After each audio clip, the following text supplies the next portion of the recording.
Chers amis, bonjour. Ici Émile Guy de votre Église diocésaine. Du 11 au 13 février, le Père Normand Thomas, prêtre du diocèse de Rouyn-Noranda, est venu présenter une retraite à la paroisse Saint-Joseph de Chelmsford. Au cours du premier enseignement présenté lors de la retraite, le Père Normand nous a invités à faire la paix avec le passé. Au cours des 2 prochaines émissions, il sera question de permettre l'émerveillement du futur. Écoutons bien.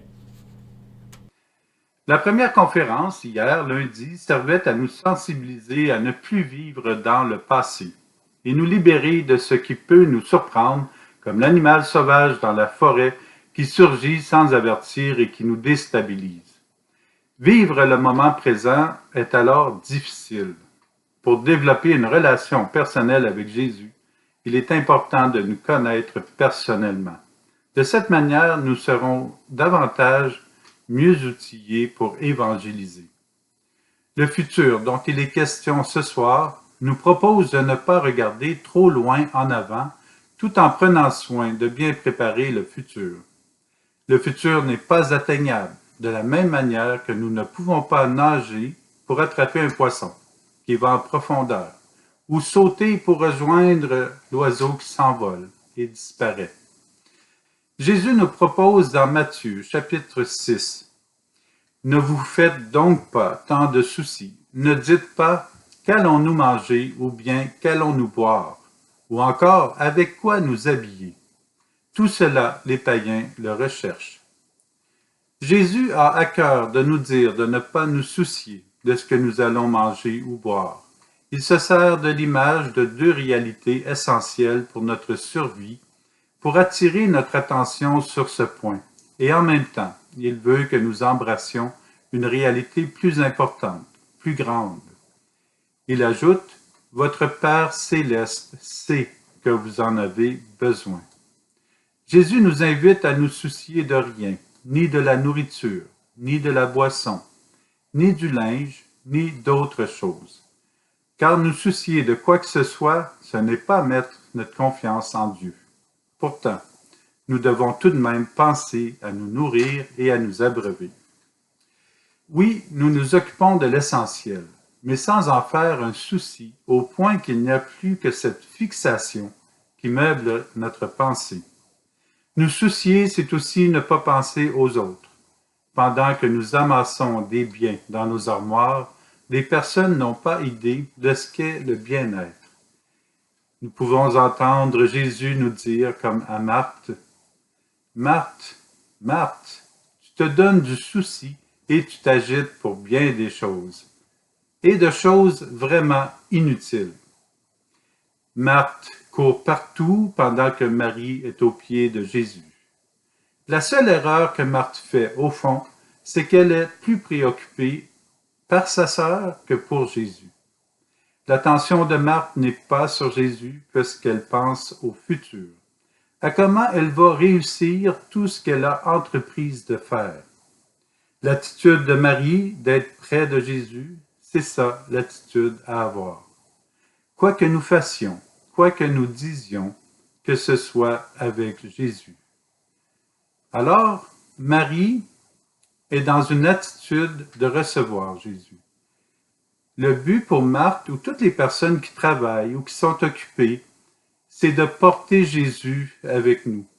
À chacun ses responsabilités, à chaque personne de faire ce qu'elle a à faire.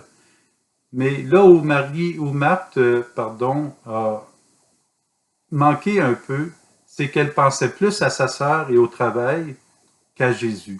Et ça, c'est vraiment une base importante. Alors, Dieu s'occupe de nous. Comme il le mentionne, votre Père céleste sait de quoi vous avez besoin. Lorsque nous vivons des tracas liés aux biens matériels ou aux biens spirituels, chaque fois c'est un signal qui nous rappelle d'augmenter notre confiance en Jésus et de lui remettre les inquiétudes. Encore en Matthieu, chapitre 6, Ne vous faites pas de soucis pour demain. Demain aura souci de lui-même, nous dit Jésus. Quelle sagesse! Il est sage, Jésus. Ah, si nous pouvions saisir juste cela. Ne pas nous soucier, ne pas vivre d'angoisse pour le futur. Déjà, nous accomplissons un pas à vivre dans la foi, en Jésus, et c'est aussi un pas vers la liberté. On va me dire que ce n'est pas facile, mais nous pouvons quand même le méditer et trouver des moyens d'améliorer notre sort. Commençons par prier. Père Normand vient de nous inviter à suivre le conseil de Jésus de ne pas nous soucier du lendemain. Afin de nous aider dans notre réflexion, avant de prier, écoutons le très beau chant de Robert Lebel qui nous suggère de regarder les oiseaux du ciel.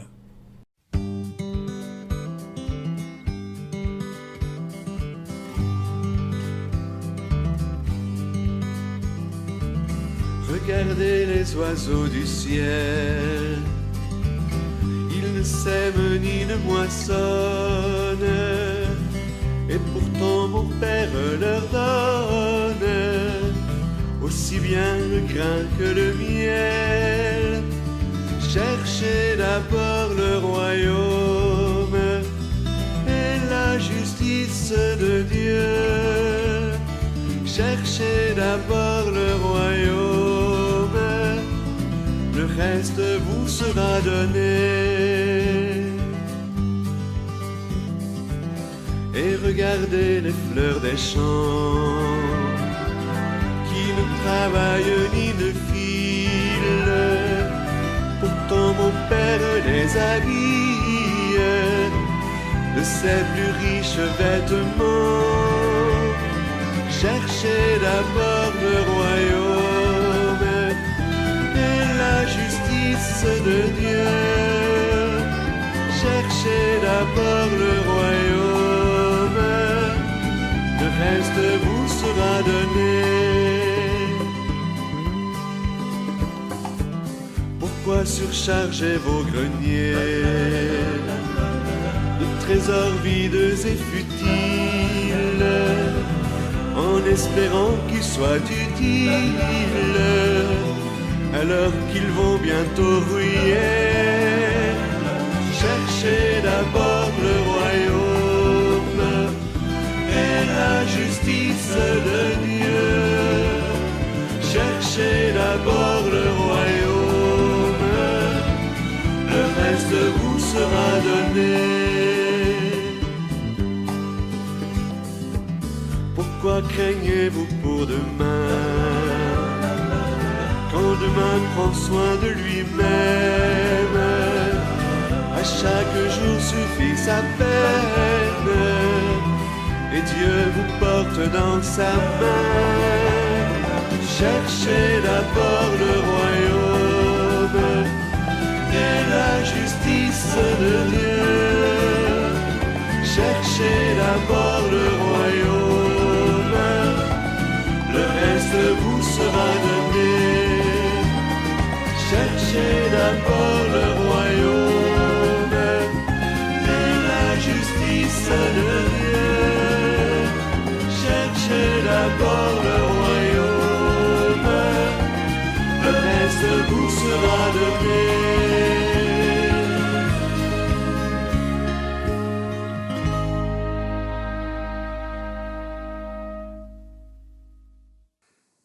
Seigneur Jésus, je veux saisir l'opportunité ce soir de te remettre tous les soucis que je peux porter, comme un fardeau trop lourd. Je veux apprendre à te faire confiance davantage. Je te remets mon futur entre tes mains, et j'accepte de le vivre tel qu'il sera. De cette manière, je suis libre pour m'émerveiller chaque jour de ce que tu feras en moi. Seigneur, nous savons que parfois nous nous inquiétons pour bien des choses. Nous voulons te remettre notre vie. Nous voulons te garder dans notre cœur. Merci Seigneur de nous aimer à chaque seconde. Tu nous aimes maintenant.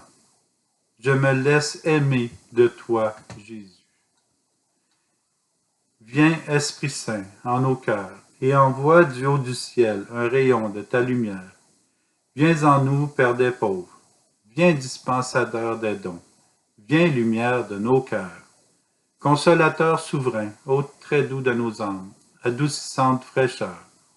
Dans le labeur, le repos. Dans la fièvre, la fraîcheur. Dans les pleurs, le réconfort. Ô lumière bienheureuse, viens remplir jusqu'à l'intime le cœur de tous tes fidèles. Sans ta puissance divine, il n'est rien en aucun homme, rien qui ne soit perverti. Lave ce qui est souillé, baigne ce qui est aride, guéris ce qui est blessé, assouplis ce qui est raide, réchauffe ce qui est froid, rend droit ce qui est faussé. À tous ceux et celles qui ont la foi et qui en toi se confient, donne tes 7 dons sacrés, donne mérite et vertu, donne le salut final, donne la joie éternelle. Pardon. Notre Père, qui es aux cieux, que ton nom soit sanctifié, que ton règne vienne, que ta volonté soit faite sur la terre comme au ciel. Donne-nous aujourd'hui notre pain de ce jour. Pardonne-nous nos offenses, comme nous pardonnons aussi à ceux qui nous ont offensés. Et ne nous laisse pas entrer en tentation, mais délivre-nous du mal. Gloire au Père, au Fils et au Saint-Esprit, au Dieu qui est, qui était et qui vient, pour les siècles des siècles. Amen. Je te salue Marie, pleine de grâce, le Seigneur est avec toi. Tu es bénie entre toutes les femmes, et Jésus, le fruit de tes entrailles, est béni. Sainte Marie, Mère de Dieu, prie pour nous pécheurs, maintenant et à l'heure de notre mort. Amen. Esprit Saint, éclairez-nous, éclairez notre cœur. Alors, Jésus nous offre le moyen de demeurer près de lui. Profitons-en pour ranger ce qui n'est pas encore réalisable dans la filière du futur. Laissons ça dans le futur. Et cela nous permettra un gain de temps pour mieux vivre l'instant présent et pour nous occuper de l'essentiel. Nous passerons au milieu de cette existence avec moins d'anxiété, avec plus de temps libre pour veiller sur notre état de foi et aider d'autres personnes à se dégager pour mieux suivre Jésus. C'est une belle mission à laquelle nous sommes conviés. La mission, c'est de tout recevoir de Jésus. L'évangélisation, c'est de le partager aux autres, surtout en écoutant. Parce que lorsque nous écoutons, nous sommes attentifs à ce que la personne nous dit réellement et ensuite, nous pouvons lui répondre des paroles de charité ou faire des gestes de charité avec la personne. Alors, Jésus recommande encore dans Saint Matthieu, « Tu ne jureras pas sur ta tête, parce que tu ne peux pas rendre un seul de tes cheveux blancs ou noirs. » Jésus a des expressions simples. Il cherche à rejoindre les personnes. Nous savons ces choses, mais c'est bien de nous le rappeler. Nous avons peut-être dit cela pendant notre vie, possiblement davantage à l'adolescence. « Je te jure, je ne l'ai pas fait », avec l'expression faciale que cela demande pour bien convaincre nos parents. Parfois, nous voulons tellement que la personne nous croie que nous allons jusqu'à jurer, que nous ayons raison ou non. Nous reconnaissons qu'il y a un danger. Cependant, de la manière dont Jésus parle, c'est possiblement davantage de promettre quelque chose que nous ne pouvons pas réaliser. Par exemple, je le jure qu'aujourd'hui, tous mes cheveux changeront de couleur. Ils seront noirs ou blancs. Peut-être, si nous les teignons, ils vont changer de couleur, mais la nature réelle de nos cheveux conservera sa couleur de base. Nous pouvons promettre quelque chose à quelqu'un, et il est possible qu'il réponde « Je le verrai quand nous serons rendus là », car il est impossible de savoir ce qui sera dans le futur. C'est même difficile de savoir exactement ce que nous penserons ou ce que nous accomplirons dans les prochains jours. Il y a tout de même une consolation. Nous savons que nous sommes ici en ce moment. Or, Jésus nous invite à réfléchir sur ce qui peut nous garder éloignés de l'amour de Dieu. Tu ne jureras pas. Lorsque nous portons la responsabilité de ce qui s'en vient, lorsque nous jurons sur quelque chose qui n'est pas, lorsque nous nous braquons devant la volonté de Dieu et que nous tordons la réalité future selon notre volonté, nous nous éloignons de l'amour de Dieu. Nous nous enfermons dans des désirs qui ne sont pas réalisés et qui ne sont pas réalistes pour le moment. Nous jurons alors sur notre personne et nos désirs risquent de nous bloquer ou de nous aider à construire un mur devant notre futur qui va aller grandissant. Ce mur va nous intimider au fil des ans. Et la déception suivra. Nous aurons l'impression, à la limite, de ne jamais être capables d'accomplir quelque chose de valable pour nous-mêmes. Cette déception se répercutera sur les autres. Ça, c'est dangereux puisque nous placerons nos déceptions sur le dos des autres. Nous croirons aussi qu'eux aussi ne réussissent pas ce dont nous avons rêvé, si cher à notre cœur. Jurer sans être certain du dénouement que cela occasionnera est un risque très élevé d'échec. Dans ce cas précis, nous allons très certainement nous épuiser moralement et physiquement, et par ricochet, épuiser les personnes de notre entourage. Jésus nous incite à demeurer réels, à vivre le présent. Invitons Jésus à conduire notre vie. Il va nous inspirer et nous accompagner, et ce sera la meilleure route à suivre. Déposons notre confiance en Jésus. Toujours est-il que nous pouvons jurer que Dieu est amour, sans erreur et sans nous tromper. Ne pas promettre. Il est indiqué de ne pas promettre ce que nous ne pouvons pas conduire à terme, à moins bien sûr que la réalisation d'un projet soit méticuleusement et soigneusement planifiée avec des objectifs raisonnables. Nous pouvons être élus et promettre de demeurer en poste, mais il y a des gouvernants qui ont dû laisser leur place parce qu'ils n'ont pas réussi le mandat qu'ils avaient proposé. Ils ont démissionné. Déclarer une promesse nous engage à la tenir. Nous risquons parfois de démissionner. Et il y a eu des tyrans qui ont tenu, coûte que coûte, leur promesse jusqu'à la fin de leur règne.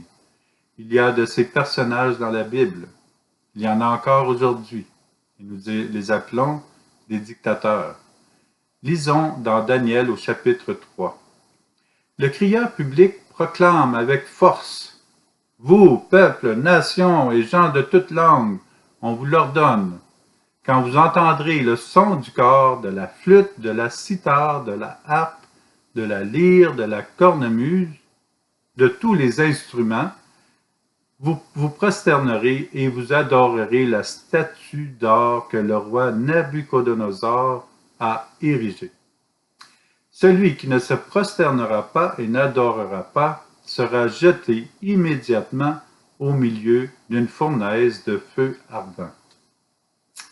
C'est assez effrayant de savoir que les gens seront mis dans une fournaise s'ils ne s'inclinent pas devant une statue en or, mise en place par un roi. Les dictateurs promettent qu'ils vont régner comme le roi Nabuchodonosor, mais ils ne tiennent pas compte des autres. Ils règnent, car le pouvoir et l'acclamation de leur personne les rendent fiers. Ils créent leur propre Dieu.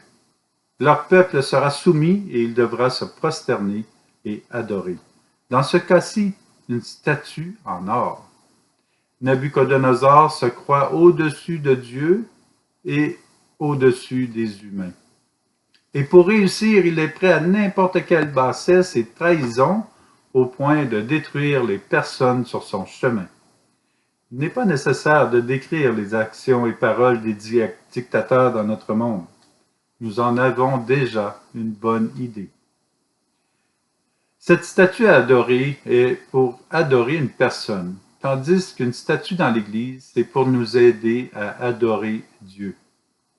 Alors, la statue dans l'Église nous permet de voir quelle merveille Dieu a fait à travers la vie d'une personne. Ça peut être dans le cas de Marie. Marie, quelle merveille que Dieu a fait dans la vie de Marie. Que Dieu, Jésus, prenne place dans son corps, qu'elle le porte pendant 9 mois et qu'elle nous donne Jésus. Alors, nous pouvons nous émerveiller de ce que Dieu a fait dans sa vie. C'est la même chose pour les photos. Les photos rappellent tous les bienfaits que nous avons reçus de nos parents, par exemple. Alors, on se rappelle toute la bonté de nos parents. Et cette bonté vient de Dieu. Alors, nous ne sommes pas en train d'adorer une photo ou une statue en or. Nous sommes en train d'adorer Dieu qui est présent ou a été présent dans la vie d'une personne lorsqu'elle était sur la terre. Et nous voulons suivre cet exemple de foi. Nous savons que ça mène à Jésus, que ça mène à la Trinité. Alors, nous voulons vivre autant de foi que Marie, par exemple. Quelle belle âme de foi qu'est Marie. Alors, lorsque Jésus propose des recommandations semblables à ne pas jurer, à ne pas tenir de promesses, ne pas nous soucier, c'est toujours pour nous inviter à être prudents et à nous aider à devenir plus libres et heureux. Il ne veut pas dire de ne pas être audacieux et de ne pas nous donner des défis, mais il exhorte à la sagesse, de l'audace et aux défis bien calculés. Jésus nous invite à réfléchir constamment et à méditer à propos du guet-apens, qui peut rendre notre vie misérable, qui peut nous enfermer dans l'orgueil et nous conduire hors des bonnes œuvres pour l'humanité et pour nous. Une bonne promesse, par contre, est souvent raisonnable. Nous avons avantage à adorer Jésus qui est amour et à embrasser son enseignement pour éviter les pièges du futur. En terminant cette partie de son deuxième enseignement, le Père Normand nous a invités à adorer Jésus qui est amour. Écoutons Jean-Claude Gianadda nous aider à trouver dans nos vies la présence de Jésus, à tenir une lampe allumée et à choisir avec lui la confiance.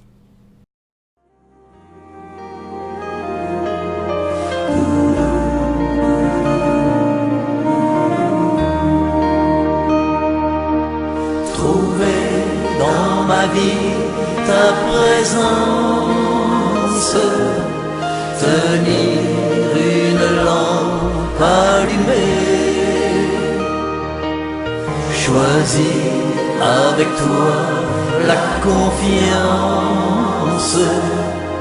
aimer et se savoir aimer, croiser ton regard dans le doute, brûler à l'écho de ta voix, rester pour le pain de la route, savoir reconnaître ton pas, trouver dans ma vie ta présence, tenir une lampe allumée, choisir avec toi la confiance, aimer et se savoir aimer, brûler quand le feu devient cendre, partir vers celui qui atteint, choisir de donner sans reprendre, fêter le retour d'un enfant, trouver dans ma vie ta présence, tenir une lampe allumée, choisir avec toi la confiance, aimer et se savoir aimer, frappe à ma porte. Briser les verrous de la peur, savoir tout ce que tu m'apportes, rester et devenir meilleur. Trouver dans ma vie ta présence, tenir une lampe allumée, choisir avec toi la confiance, aimer et se savoir aimer.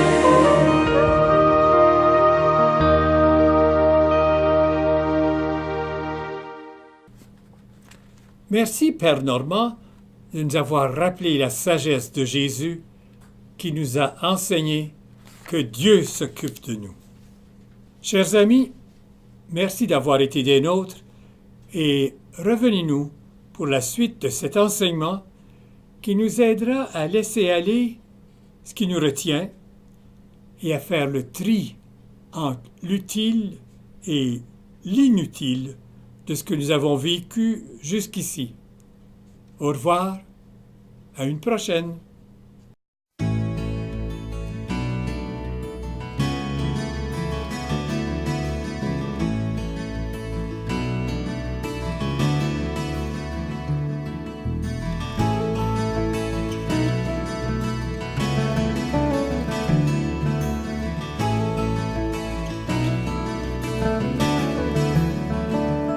Tous ensemble, il me semble,